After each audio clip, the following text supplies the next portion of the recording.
This is The Joe Gaither Show on BamaCentral.com.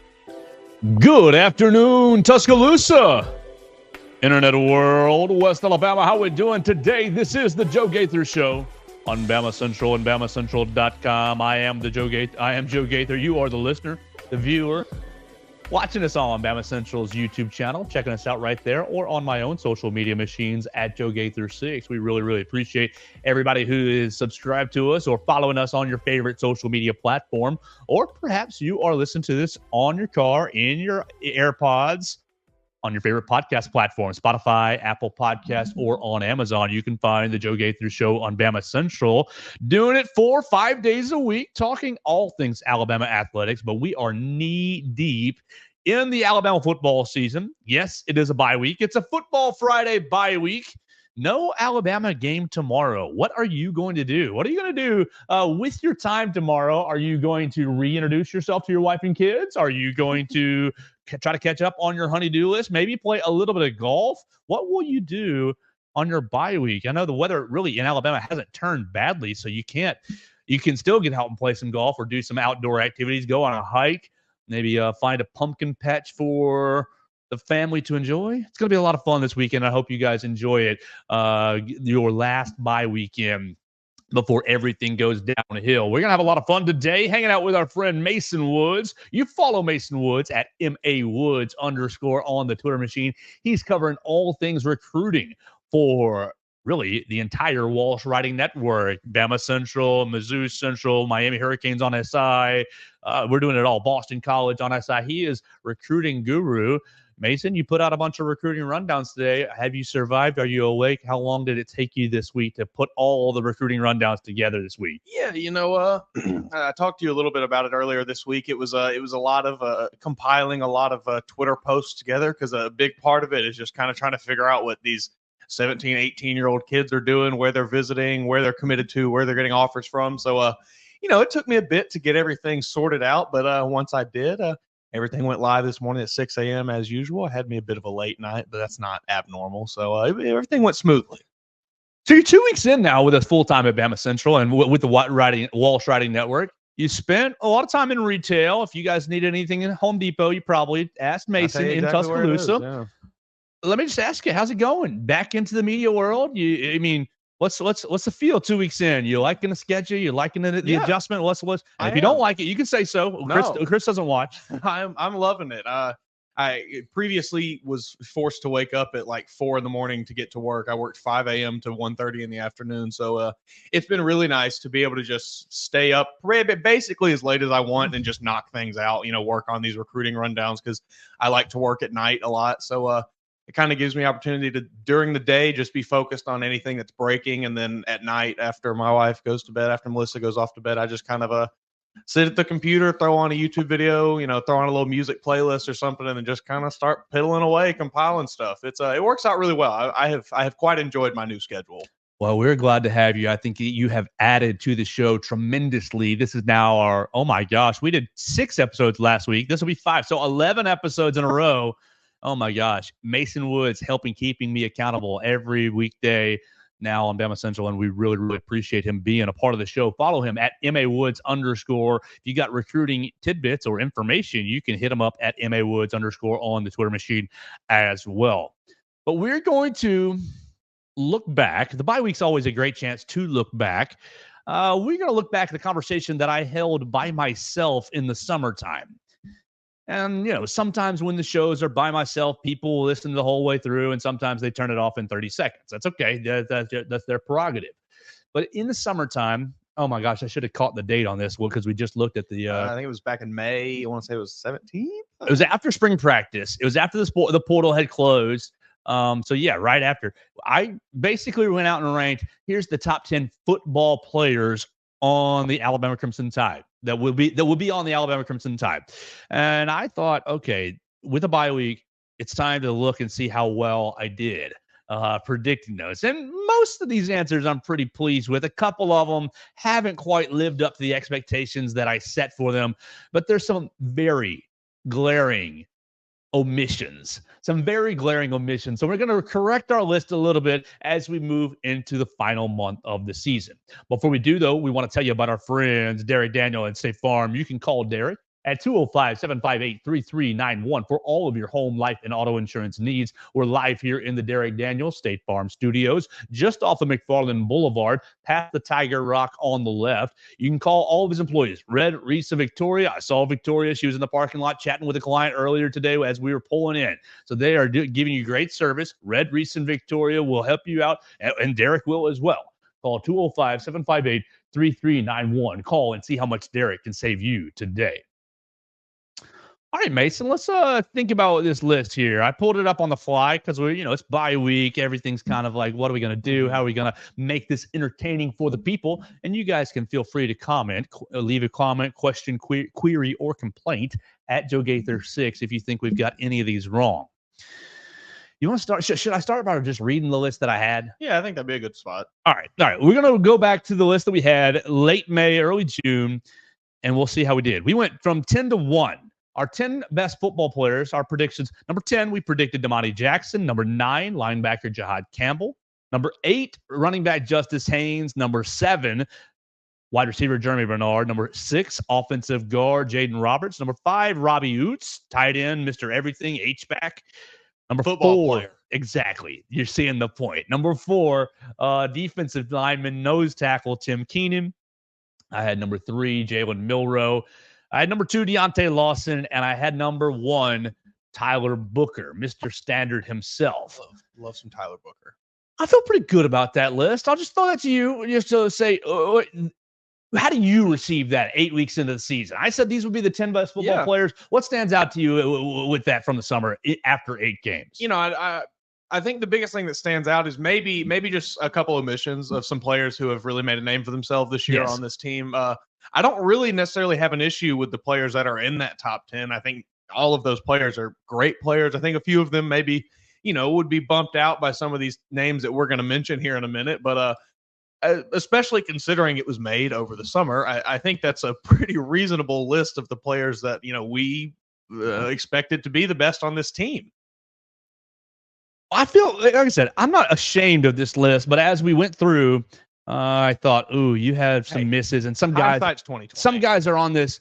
Some guys that are on this list probably need to be on the outside looking in. I'm trying to get to my stats here for the season stats right there. I want web for rolltide.com, and I want individual because my first name is I want to look at defense right there. Okay, the first thing that I want to we're gonna acknowledge the ones that I think probably need to fall out before we acknowledge the ones that need to move in. And for me, I see 1, 2, 3. I see 4 names that absolutely need to be on the outside looking in. Not that they're bad football players. No. These guys are not bad football players, but they're not the 10 best on the Crimson Tide.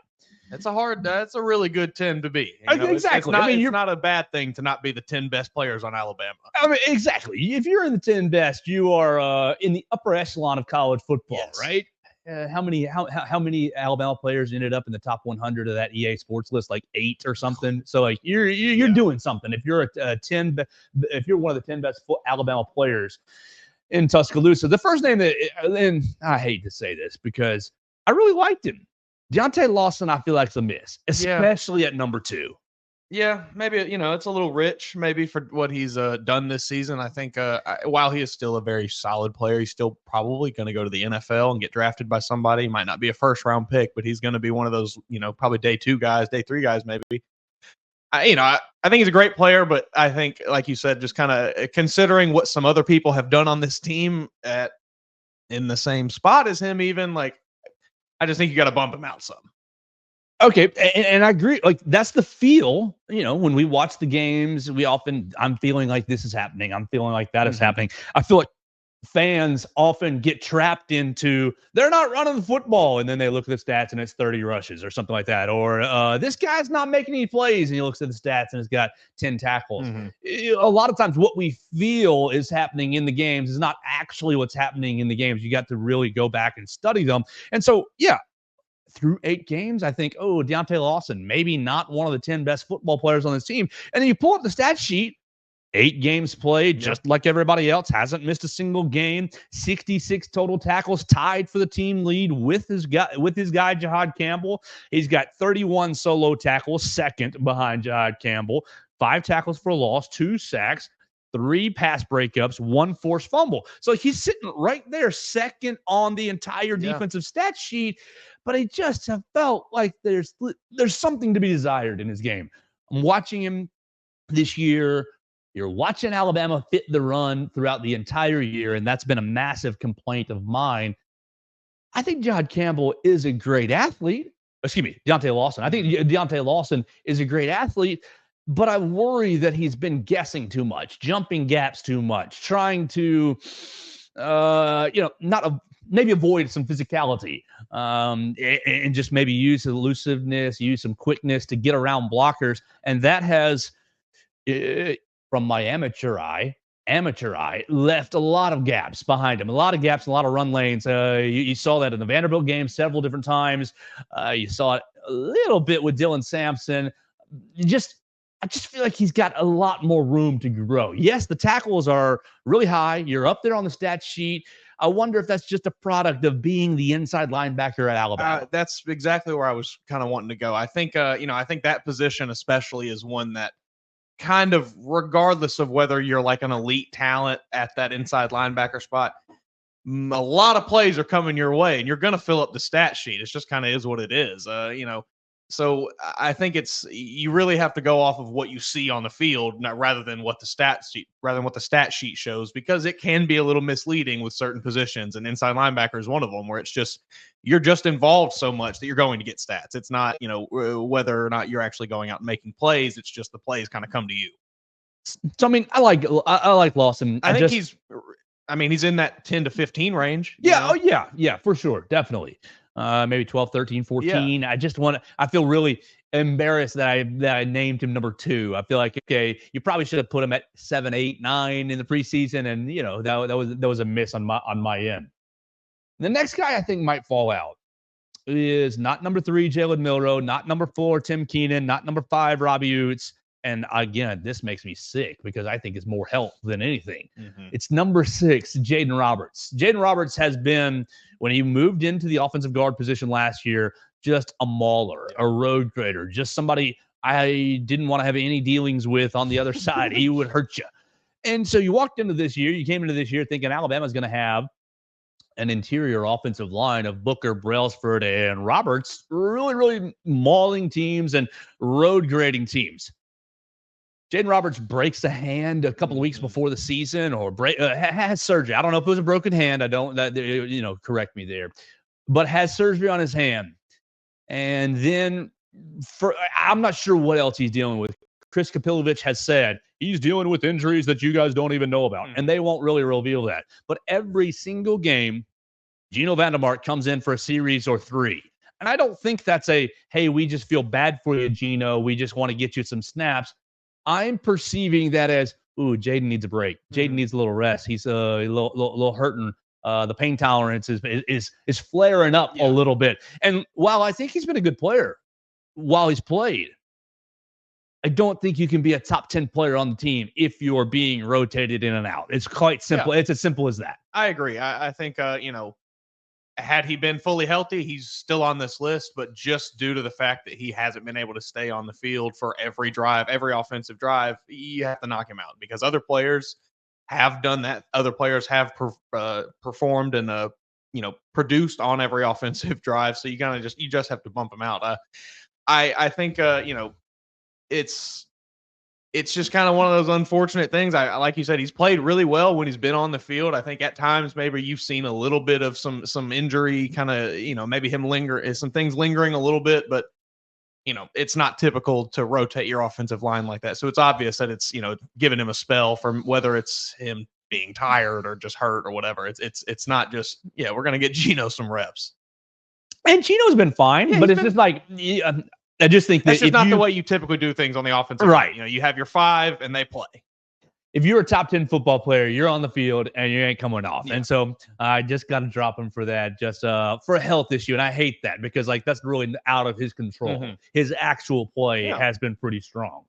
The next guy I want to drop out of my top 10, golly, it's so you're splitting hairs here. Yeah. Because this player has been really good. Especially the last 3-4 games. Yeah. 8 games played, 30 receptions, 463 yards, and 2 touchdowns for Jeremy Bernard. Didn't he score a rushing touchdown? 4 carries, 37 yards, and a rushing touchdown. So 3 total touchdowns, roughly 500 yards of total offense on 35 touches. So like it's not been bad. That's not what we're saying. But he's obviously been overshadowed by someone else that's going to get into this list. Yeah. So, Jeremy, thank you for coming to Tuscaloosa. Keep it up. 4 more games, man. You can do it. Keep grinding, terrorizing these defenses. But I just don't know if you're quite in the top. You might be 11, 12. Yep. I think there's, I wouldn't argue with you if you wanted to keep him in the top 10 and also add this other player that we're, teasing a little bit, but bumping him out just to fit some other guys in here that have been fantastic this year. I really have no qualms with that because like you said, he's right there on the edge. He has been so good and I don't want to take that away from him.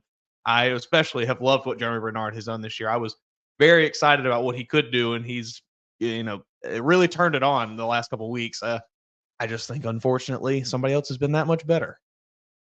We could be going right here. The last player that I want to drop out, I should have known this, but it's Justice Haynes. Justice Haynes was my number 8 player, right? Yeah, number 8.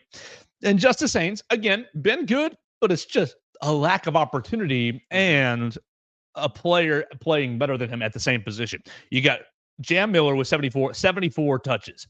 Justice Haynes with 55. So obviously, look, these coaches, they see every day in and day out, and they have determined that Jam Miller is just a little bit better football player than Justice Haynes. Now, look, you got recency bias from this past week. You got the helmet-to-helmet crushing run for Justice. Like I think that Missouri fella probably still has a headache. But that run was impressive, amazing. Yeah. He's a great running back. 364 yards, 5 touchdowns. He's got, let's see. Oh, well, actually, his net is 350. So he's got to go. I like the way they put that on Roll Tide. They've got his rushes for a gain and rushes for a loss, and his net. So his net is that 350, 5 touchdowns. You caught anything out of the backfield? No, that's basically been Jam out of the backfield. Mm-hmm. Receiving, Justice Haynes has 16 receptions. Oh, that's more than I thought. 16 receptions for 90 yards. Because he is getting a lot of those dump offs. Jam Miller only has 6 receptions for 52 yards and a touchdown. See, that goes back to what we just said. I feel like Jam's been getting there. Nope. You look at the you look at the numbers. It's actually been Justice. I think Justice is a really good football player. I think he's probably 13, 14 here. But I just think that Jam is a little bit more right now.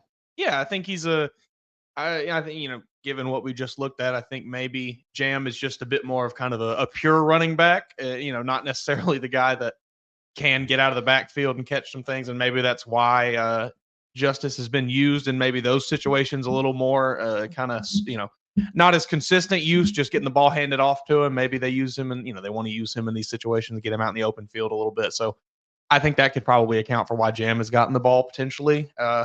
These coaches know a lot more than I do, so they obviously are doing it for a reason. But yeah, he's again, just right there on the outside looking in because when he gets the ball in his hands, he is fantastic. It's just limited. Mason, do you think, I know this is a little off topic, but on the same track, do you think the coaching staff might have, when they watch film on Sunday, might have thought, hey, 26, 22, these guys are good. These guys are really good. Do you think over the last month, I'm just praying. Look, Nick Sheridan's really smart, and I love his press conferences. Very dry. I think that Nick Sheridan is very straight to the point. Obviously, has a great football mind. Same with Kalen DeBoer. I'm praying that they're watching film on Sunday thinking, hey, 19 carries for these two guys? What happens if we make it 26, 30, 35? Like, I just wonder what happens to these explosive plays that Alabama's like really been living and dying off of if you just keep look, those cake plays, you enjoy the cake. You got to have the meat and potatoes. Yeah. You can't just be serving cake all the time. And I really enjoyed them. It was beef stew, meat and potatoes last Sunday. It was like Sunday lunch. You got the carrots. You got awesome. It was like, yes, more of this. You can't live and die by the big time, bomb plays, the cake plays, as you say. You have to have the staples. You have to be able to just enforce your will onto an opposing defense.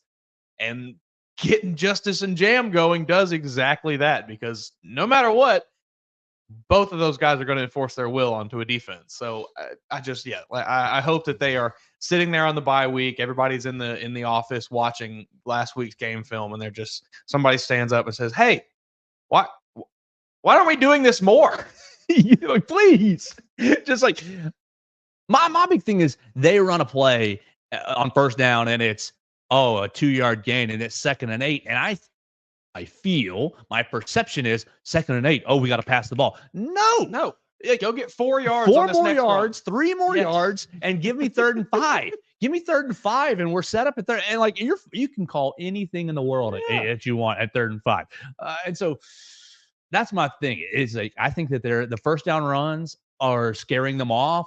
I could see that. And I think it's kind of that old football adage of like, well, if you're not getting 3 or 4 yards on first down, you're already behind. Kind of, it's like that's not really how it works. Yeah, just stick with it. The run game, you just got to stick with it. Sometimes it's how it is. What's the opposite of law of diminishing returns? Because like you just keep going like 1 yard, you keep going 1 yard, 1 yard, 1 yard. Like that next time is going to be, there's the 60-yarder. And it's just all worth it. Derrick Henry is like a prime example of exactly how you do the. He does not get a lot of yards until he breaks that one.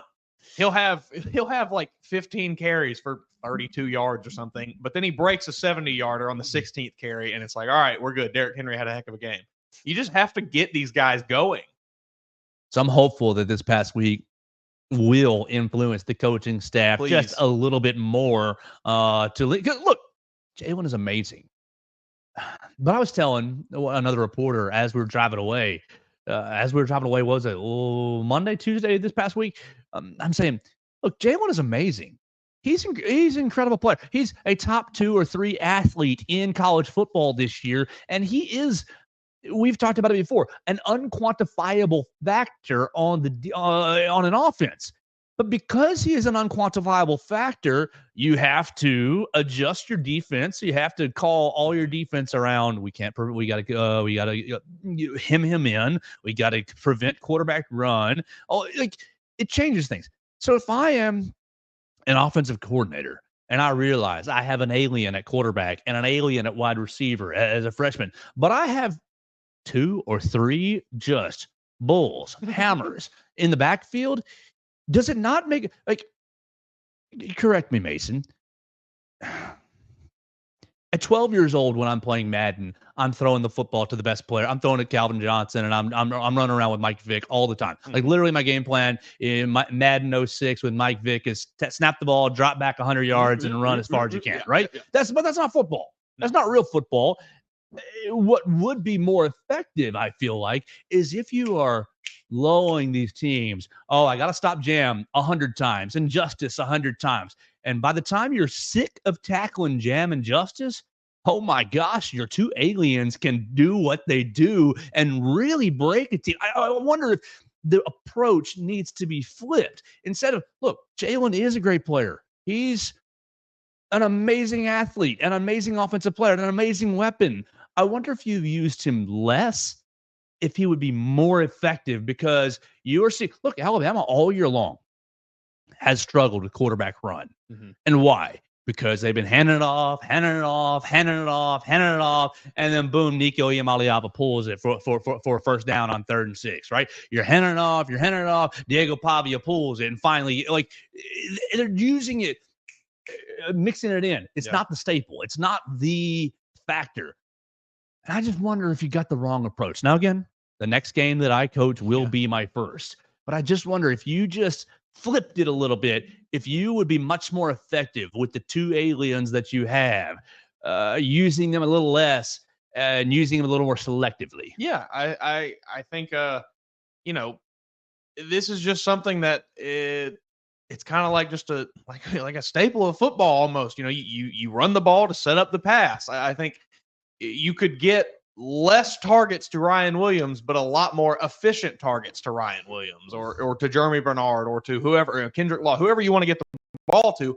I don't think you have to necessarily target one of them 15 to 20 times in a game. You can target them 8 to 10 times and have almost all of those connect for 15 or more yards or so. It's a matter of just getting the defense sick of tackling Justice and Jam or Richard Young, whoever you want to put back there, and having them take a breather for a second. And the next thing you know, it's, Ryan Williams is behind me for a bomb. Jalen Milroe made a nice throw because, let's be honest, he doesn't throw across the middle of the field well, but he throws bombs really well. It's just, I don't know. I don't know if Kalen DeBoer and Nick Shepard think that Nick Shepard. DeMarcus Shepard. Yes. Easy confusion. I don't know if that's like a, we know that you know that we know that you know kind of deal where they think other teams are thinking, all right, they're going to run the ball to set up the pass. And then, their response is, well, we have to you don't have to overthink it. Like, it's football. It's football, and you've got it's Tyler Booker. Yes, you don't have to scheme around a lack of talent. You have talent. You went out and said we need the best center in the country, and you brought your boy in from Washington, and he's been amazing. He's been a stud. Jaden, when he's played, has been amazing. You're lacking a little bit on the right side when it's Geno and Wilkin, and Elijah Pritchett is just, when he's on, he's going to be on. When he's off, it's just roll your dice. But if I'm a defensive lineman, again, I played football at an average level in high school, but I would have much rather rush the passer from my outside linebacker position every single snap than, hey, Joe, you got to set the edge. You have to sacrifice your body and set the edge. You've got to be the stump right here and get run over and basically say speed bump. Nobody basically cause a 5-car pile up and help your teammates come make the play. No, I don't want to do that job, coach. I mean, I will if that's what's required of me, but I don't want to do that job 60 times a game, 40 times. I don't want to do that job 5 times a game. It hurts.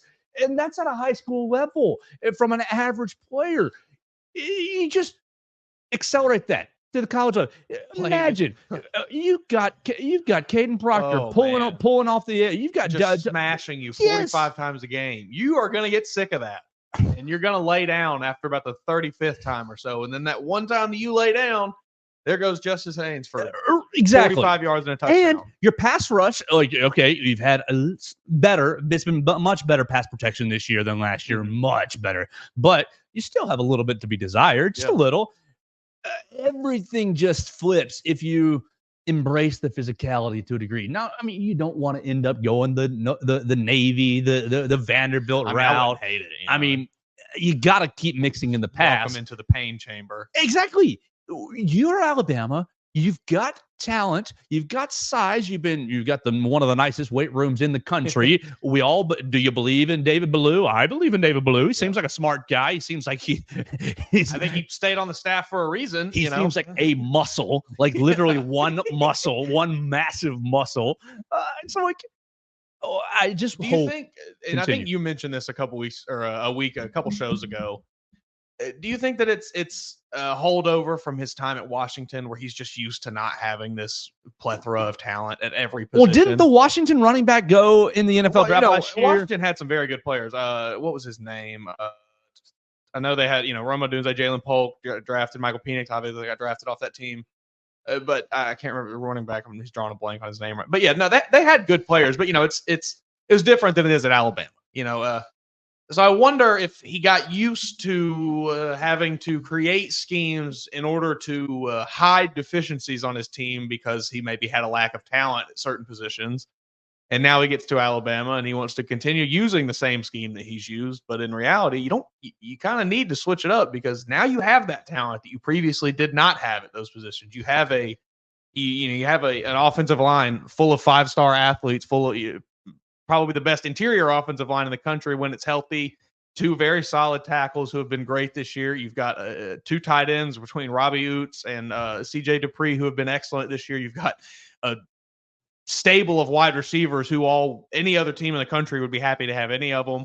You've got 3 5-star running backs in the back. I just don't know that this is something that he has ever experienced until he got here. So I wonder if it's just him having to accept, like, all right, I can just line up and bully people now, even though I wasn't able to previously. His running back last year was Dylan Johnson. Dylan Johnson ended up last season. I mean, these are great. Please, coach. 14 games for Dylan Johnson, 233 carries. Like, jeez Louise. Think about that. Rushing. That's like another 100. That's like another 150 carries for Jam Miller over the next 4 games, if that happens. Like that he's going to have to get 150 carries to get to that 225. I don't understand. Dylan Johnson, he went 1,195 yards, so basically 1,200 yards last year, 16 touchdowns. He's undrafted. He goes and plays for the Panthers. He's with the Panthers now, so great. Titans picked him up, dropped him. He's with the Panthers. So I don't know what we're doing then. If you go and look at what he did at Washington and it's that, why have we changed things up when you've only gotten better talent-wise? I mean, I know, look, Jalen is probably your most explosive runner. Sure. And so you're not going to take that out. You're not going to take that out. Michael Penix was not a runner last year. You are going to use it, but like, use it effectively. Don't just try to hammer it as the changeup. That's the changeup. That's not the fastball. Exactly. The fastball is jam and justice. The changeup needs to be the curveball, the slider. And I'm twice as fast as these guys. And I'm going to burn you on the edge. Yeah, and since you've been tackling these guys on the read the whole time, it's even more open, and it's me versus a safety 40 yards down the field. If you think good he's luck, making buddy. that tackle, you're crazy. It just needs to be flipped. And if I could get into Kalen DeBoer's head, I would love to and understand what he's thinking or what Nick Sheridan is thinking, but I just don't get it. It seems very simple from the outside perspective, from you and I sitting here in this studio. It seems very simple to just run the damn ball. But maybe, there is obviously something stopping them from doing that we are not privy to. All right, before we dive into the players that should have made the top 10 or are in the top 10, we need to tell you about our friends, Purple Turtle Roofing. They're the most reliable residential roof replacement company in Alabama and Mississippi. Whether it's addressing leaks, storm damage, or general wear and tear, Purple Turtle Roofing is going to be there to deliver exceptional roof repair for your property. Purple Turtle Roofing is the leading expert in local residential roofing solutions, specializing in providing unparalleled service and quality craftsmanship for all your roof replacement needs. Call Dustin Foley and his team today at 877-PT-ROOF-5 for your free inspection. That's 877-787-6635 to schedule your appointment, and one of their qualified employees will come check out your roof for free and make sure you're prepared for any and all of life's storms. You can check them out online today at roofturtle.com. Had a little bit of rain last night. With Halloween. Mason, did you have any trick-or-treaters? No, we didn't get any trick-or-treaters, but it rained like extremely hard by me. I mean, I was in Walmart last night and just stopped, ran over, get something to eat for dinner that night. I mean, as soon as I stepped in, it was like, you heard it, in the ceiling. It was like, it sounded like the apocalypse. Step outside. I luckily missed it. I was able to make it back home and get everything inside before it started up again. Typical Alabama rain lasted for about 15, 20 minutes, and we were good to go. Came out this morning. It was nice and foggy, but it got intense for a little bit last night, at least over by me. I may have to have Purple Turtle Roofing come, check me out one day. Check out the roof. Absolutely. Are you sad that you didn't have any trick-or-treaters? I wish that I was in a situation where, in a spot where we could get some, but we live kind of right off the highway a little bit. Sure. Unfortunately, no, that we won't get any, but yes, no, I would like to have some. I think I love seeing just little kids be happy about Halloween. I've lived in my home now for 4 years. My 4th Halloween there. I don't think I've ever had one in the whole year. And I think trunk or treats have ruined Halloween. I don't think kids are trick or treating like they used to. Is it the parents being like, oh, we don't want to let you out in the neighborhood, probably. And just like, we don't trust you? Or is it the parents thinking, oh, we don't trust the strangers at the door? It's a lot of fear mongering from news networks and things. Oh, protect your kids, when it's like, okay, putting poison you in the apples. Yeah, it's I think, yes, it can be unsafe to send your child out into the neighborhood. Sure. It can be unsafe to drive to work. It can be unsafe to go to the grocery. Like it's just. Am I a bad person? Am I a bad person because I'm a little bit glad that we haven't had trick-or-treaters, because it's, $25, $35 in candy that I'm not buying every year? It's fair enough. Yeah. With no, look, maybe my attitude will change if and when the good Lord blesses me with an opportunity to have a child. But right now it's like, yeah, I'm good. I'll pass. Yeah. I saw people on the social media dressed up, and it's like, I just am not a dress-up person. Like, maybe if I was with a partner or with a spouse and they said, hey, we're doing this year, all right, I'm all in. Yeah. Sure. But like, Joe, you got to decide to dress up on your own. No, I'm good. I'll just stay home. I'll just watch Thursday Night Football or a student. I can totally see a world where I am just a lonely old man sitting on the front porch and in a really elaborate costume, just passing out candy to all these happy little children. I love Halloween. I eat that stuff up. Well, we hope you had a good Halloween last night. We hope you enjoyed your time with your kids and with the neighborhood. I hope you got a lot of candy and it was a safe experience for you. Let's flip to the other side. We talked about the players that should have been dropped out of this Alabama top 10. The fun part. I've got 5 players. Really, I only have 4 spots, so I guess we're going to drop one of these guys out. You want to start with the offensive lineman that I should have put in here? Yes. We'll swap Jaden Roberts for Parker Brailsford, because Parker has come to Tuscaloosa and really, really fixed a problem. I know a lot of people debated last year whether Seth McLaughlin's snapping issues were on Seth or were on Jalen Milroe. No matter what it was on a little column A, a little column B. Doesn't matter now, as the issue has been rectified. Yeah. So Parker has fixed the snapping issues that Alabama endured. And honestly, Seth, decent player, good little blocker, much more of a heady player than a talented player. I think Parker is a mean SOB, and really, really, I think he and Tyler Booker are 1 and 1A right up front in bringing the attitude. I think he is a prime football guy. He likes to hit people hard, and he likes to cause pain to other humans. I think you hit the nail on the head with that one. I think he's just, watching him play, he is just a absolute mauler up front. He just dominates defensive lines. He shoves dudes in the ground. He puts people's faces in the dirt, and he loves doing it. I guarantee if you had him like mic'd up for a game, you would just hear him laughing as he shoves somebody's face into the turf. We asked him yesterday, was that yesterday that we were in the facility? Yes, yesterday, about the Missouri run game. And he was like, yeah, we could tell, we could feel it. And I did ask, do y'all communicate that to the coaching staff? And hey, we were really getting after them. They're quitting. And he said, no, we just kind of let them call what they want to call. And it's like, you can let them know, hey, yeah, I got my guy. Coach, I got my man. You think that's maybe he doesn't feel like he's in a position to be that kind of leader just because he's the transfer, first year coach kind of, or is it just not that at all? And maybe it's just just personal. No, I think it's probably just a trust factor, and this is not. I think he'll probably say so if he's asked. Yeah. Hey, Parker, how's it going? What are you seeing out there? Oh, I think I'm doing really good.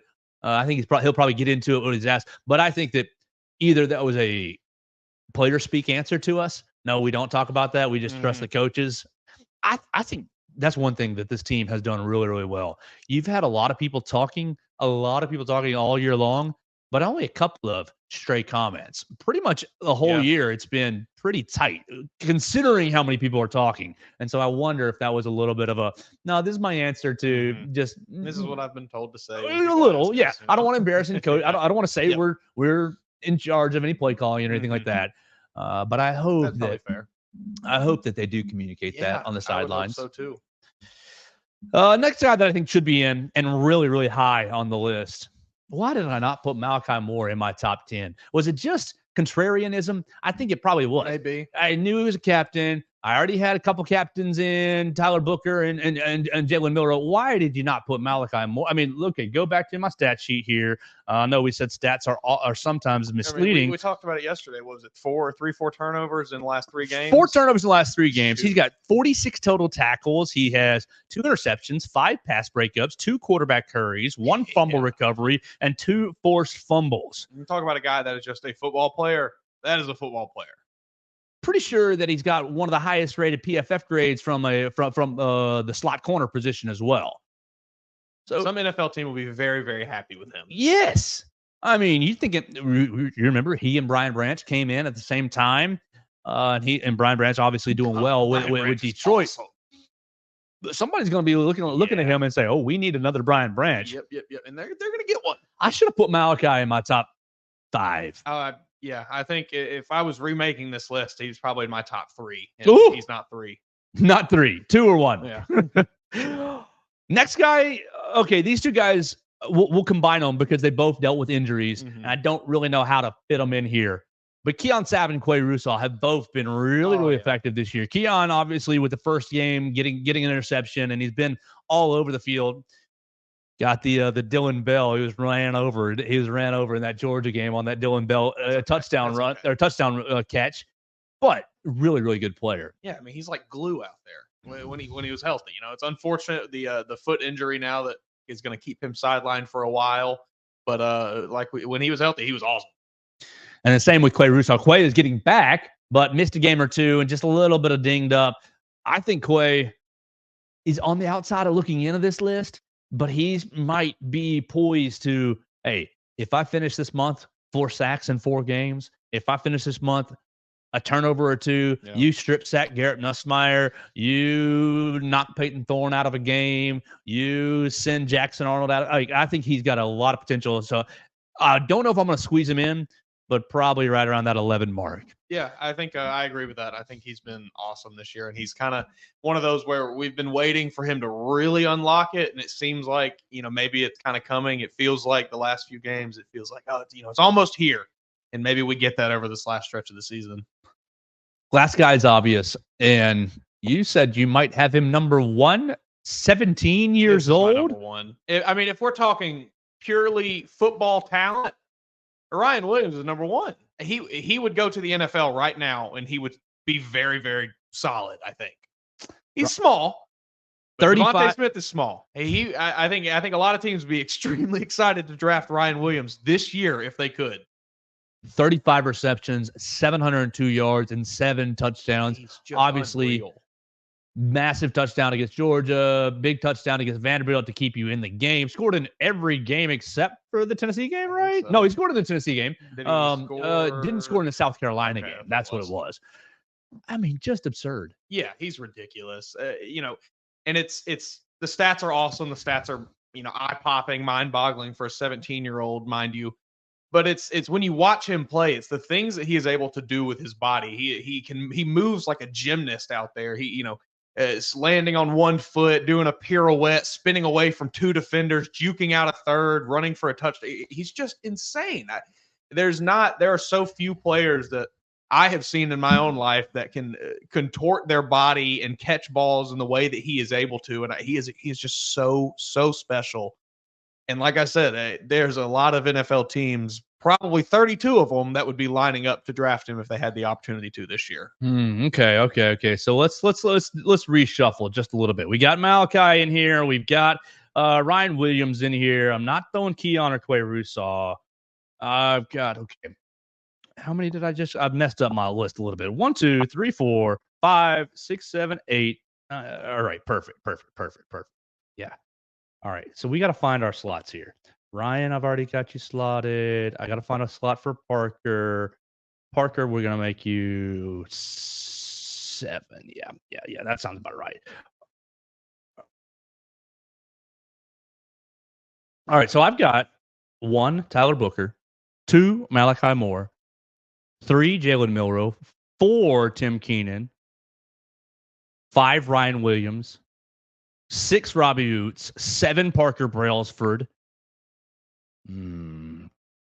Yeah, eight. We will throw Keon Sabb in there, and then 9 Jod Campbell and 10 Damani Jackson. That's my list now after 8 games. What do you think about that? Or do you have please throw a different list? I do. I got to put Ryan Williams number 1. Woo! He is my number 1 best player on this team. He's a better football player than Tyler Booker. If we're just talking pure football player, I think he is. Okay. And you think about what he is only going to do from here. Man, he's awesome. But I'd probably go Ryan Williams. I think Tyler Booker maybe at 2 or 3, and Malachi Moore at, right in there too. Just for the sake of putting a list on it, we'll go Ryan Williams 1, Tyler Booker 2, Malachi Moore 3.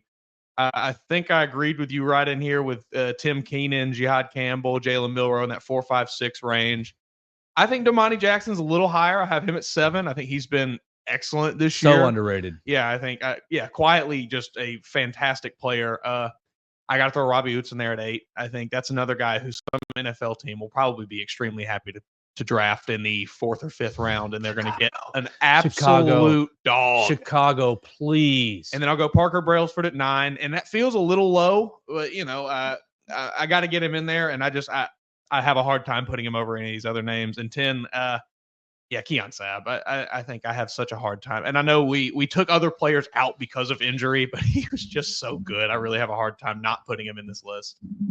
So there we go. There's our top 10 football players for Alabama over these 8 games. You can jump in with your comments. If anybody's better than Tyler Booker or anybody's better than Ryan Williams, we would invite your comments at Joe Gaither 6 or on the Bama Central YouTube channel.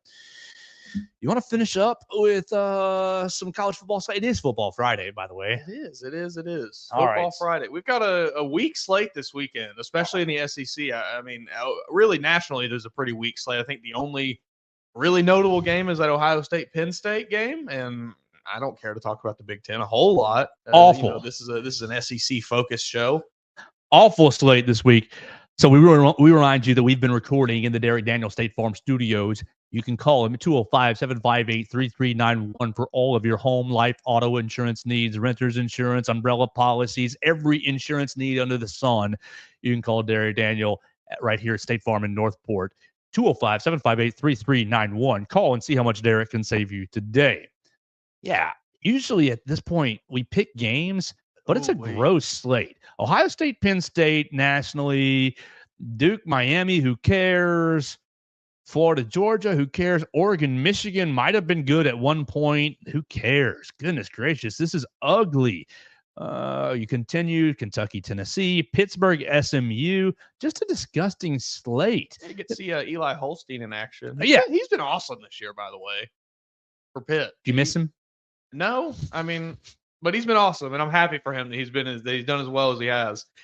He was a guy I was very high on coming out of high school. I remember, me and you watching or keeping track of his performance at the Elite 11 camp with the year he was there. He was just tearing it up, but didn't work out here. I'm glad that it worked out somewhere else. All right, so let's just start Ohio State, Penn State. Number 4, Ohio State. Number 3, Penn State. Ohio State is a 3-point road favorite.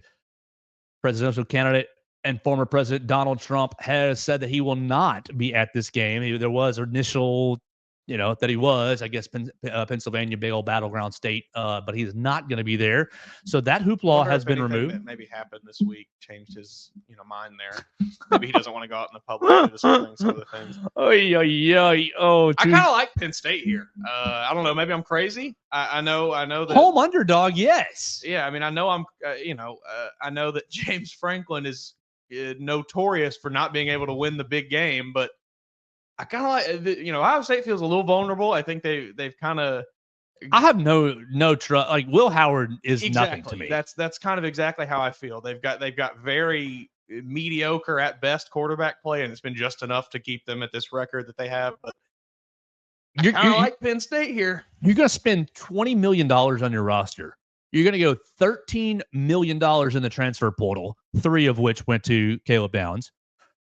But you're going to end up with Will Howard as your you could have had Diego Pavia.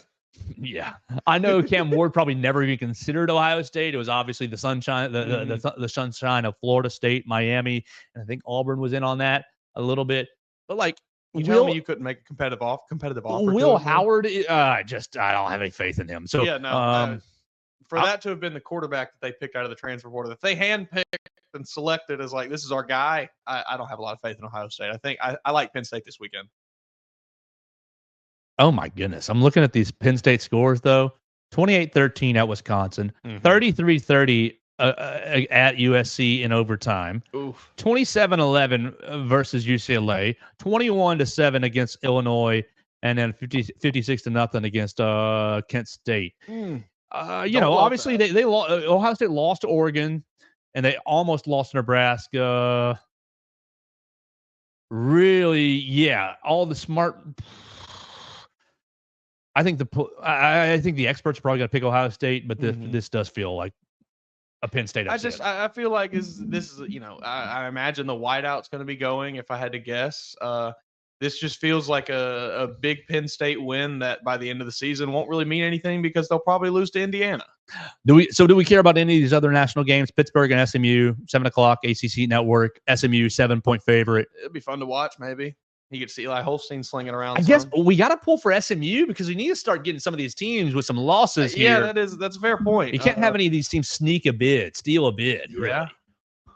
Indiana, Michigan State's interesting. That's probably the first. That's the first real somewhat of a test Indiana's faced this year. We get to really see what they're made of. Maybe if they blow out Michigan State, I think they have I maybe feel okay about them upsetting Ohio State in a couple weeks. But holy smoke, Michigan State's schedule lost to Michigan. They beat Iowa. I mean, they're pathetic. Yeah, they're not great. Yeah, I'm taking Indiana, the Hoosiers. I know Rourke is supposed to be coming back this week for Indiana. Just a bad week. Clemson, It's a Louisville. horrible week. All right, let's skip to the SEC because the national Texas slate. A&M trap game watch against South Carolina. That defensive line, how I feel about Shane Beamer. I understand, but that Texas A&M's quarterback is not going to be able to run as he did against LSU against South Carolina. Well, that's what they'll play Connor Wigman instead, and he won't do anything. I don't know. I watch out, Texas A&M. Texas A&M a 3-point favorite. Get your boys ready. Get them ready to go. Hey, get your boys ready to go play at South Carolina. Sandstorm. Oh my gosh. Oh, Sandstorm is fun for about 8 seconds. I could believe that. For about 8 seconds, that song. I believe every bit. It's just all right, you got me jacked up. I'm ready to play, but now turn it off. Just turn it off. And it's just over and over and over. Oh, I hope we don't get copyrighted for that. That was a horrible impression of Sandstorm, but you're right. Not an easy place to play. I like that as an upset pick, a little, but I don't like South Carolina. I get bad feelings about Shane Beamer. You're not a Lenore Sellers fan? I like Lenore Sellers. He's gritty. The game, the SEC, the only SEC game that I care about, the only SEC game that I'm going to be paying attention to is at 11:45 on SEC Network. Will Diego Pavia go beat Auburn again? Beat him last year. He knows how to do it. He knows how to beat the Tigers. He knows how to beat Hugh Freeze. Alabama needs Vanderbilt to keep winning. Yeah. We talked about it. Good win, bad win, good loss, bad loss. No good losses here, but it wasn't a bad loss. If Vanderbilt keeps winning, and this is one they have to win. I mean, they got a tough schedule down the last stretch. Yeah. But Auburn, this is one you need to win. Let's see. Auburn is an 8-point favorite at home. Smelly. Yeah. Very smelly really to me. Bad. So I'll take Vanderbilt plus the 8. Putting a lot of weight on them maybe winning a game last week, I guess, to get this season rolling. I would not have much faith in that. I wouldn't either. I mean, look, you just need to give Jarquez Hunter the ball 45 times. If Auburn does that, they probably win this game. Will they? I don't know. I have a feeling Hugh Freeze is going to try to put it in the hands of his quarterback that he picked out of the transfer portal, and he wants to convince everybody he's actually competent.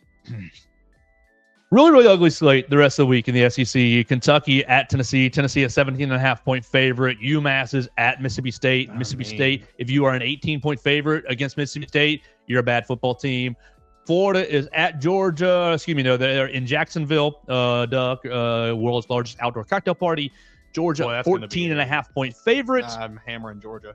Oklahoma doesn't even have a line this week as they're hosting Maine. And then Arkansas, Ole Miss is going to be probably a good game. Ole Miss a 7.5-point favorite on the road. But You can watch Wisconsin and Iowa play this week to about a 10-13 My eyes riveting bleed. matchup. Just stab me in Over the under eyeballs. 40.5 for that one.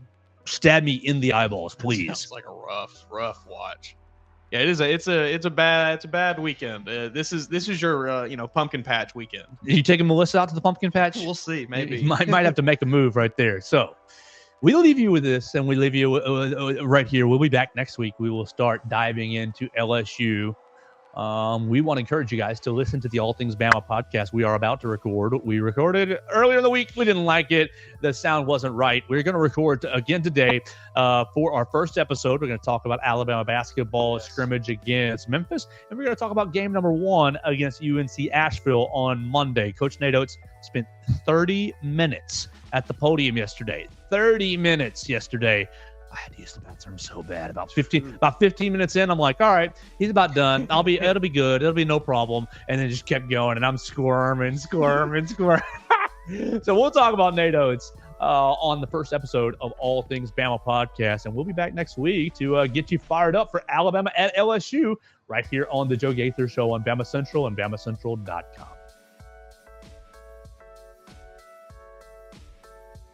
Thanks for joining us on today's edition of the Joe Gaither Show on Bama Central. Keep up with Joe on all his social media pages at Joe Gaither6. Subscribe, rate, and review the show on Spotify and Apple Podcasts, and be sure to read us daily at BamaCentral.com.